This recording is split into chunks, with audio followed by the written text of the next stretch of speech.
Doctor Kameshwar Jha पुनः रूसा के उपाध्यक्ष बनाए गए। पूछने पर दरभंगा दर्शन से खास बातचीत में उन्होंने कहा कि विकास का कार्य हमारी प्राथमिकता होगी और महाविद्यालय का समुचित विकास होगा।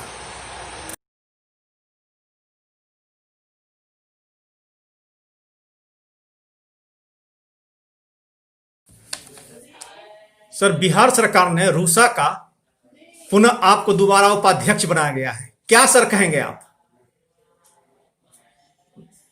5 वर्ष पहले 2014 के 28 मार्च को हमने योगदान किया था राष्ट्रीय उच्चतर शिक्षा अभियान के उपाध्यक्ष के रूप में, और 2019 के 28 मार्च तक मैं उस पद पर था। उस बीच में बिहार में उच्चतर शिक्षा अभियान में जो प्रगति हुई और जो कुछ बिहार में चॉइस बेस्ड क्रेडिट सिस्टम दिख रहा है, सेमेस्टर प्रणाली दिख रही है और विकास के नए नए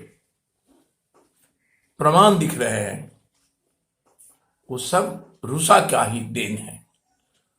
और रूसा है राष्ट्रीय उच्चतर शिक्षा अभियान दिल्ली का, जिसने 2013 में बिहार को एक तरह से ब्लैकलिस्ट कर दिया था। उसे दूर करने के लिए उस समय हमें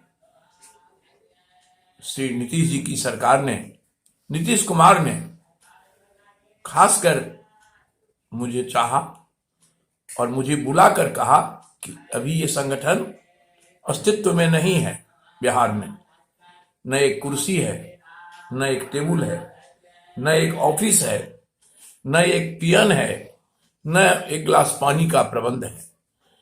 ये सब कुछ आपको अकेले करके इस संगठन को खड़ा करना है। पहले तो ब्लैक लिस्टेड इसी कारण था कि संगठन खड़ा होने में देरी हो रही थी।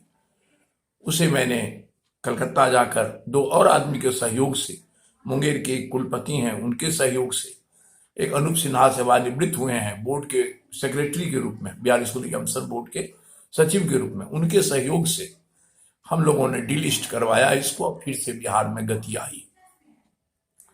रूसा का कार्यालय टेक्स्ट बुक कॉरपोरेशन भवन में है और कार्यालय के संबंध में अपने मुंह मियां मिट्टू में क्या बनूं, लेकिन फिर भी जानकारी के तौर पर, चूंकि लोग कम जानते हैं इसके बारे में, कॉरपोरेट ऑफिस के स्तर की उन सुविधाओं से युक्त, आधुनिक संसाधनों से युक्त, सूचना प्रौद्योगिकी से युक्त यह कार्यालय बिहार में है।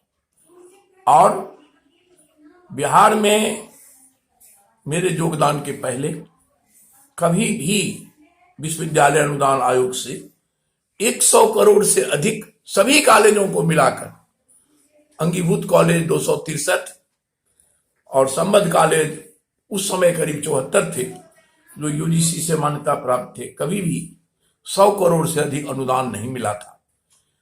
और हमने हमारे आने के बाद पहले ही वर्ष 193 करोड़ मिला और दूसरी योजना जब शुरू हुई है 15 में तो 339 करोड़ अनुदान मिला, जिसमें स्थानीय स्तर पर आप स्वयं जानते हैं, आप तो एक वरीय पत्रकार रहे हैं और आपकी पहुंच नीचे स्तर तक रही है, ऊपर स्तर तक रही है।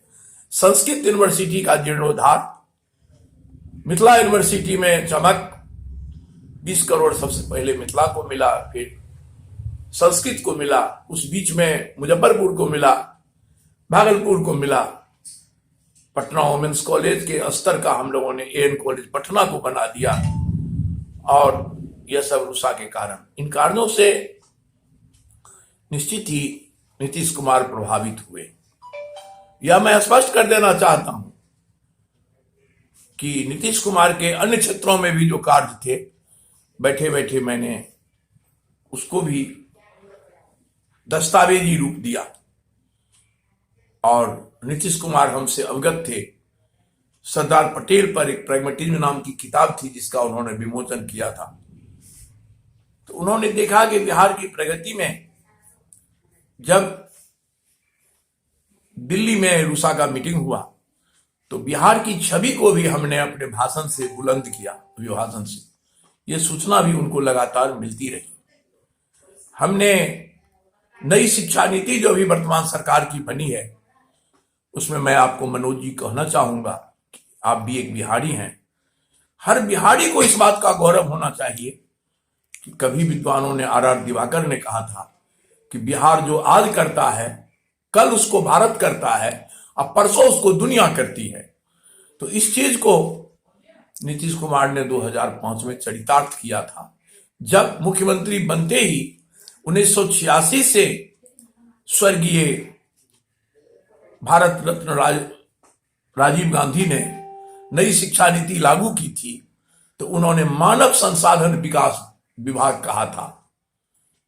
नीतीश कुमार जब 2005 में हुए तो उन्होंने इसको शिक्षा मंत्रालय कर दिया।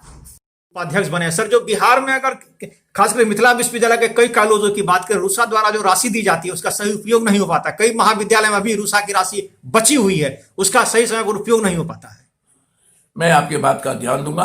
दुर्भाग्य है मेरा कि मेरा टर्म जब पूरा हुआ उस समय इसका फिजिकल वेरिफिकेशन हो रहा था।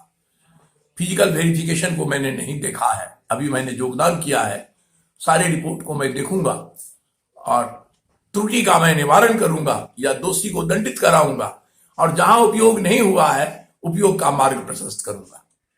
आपको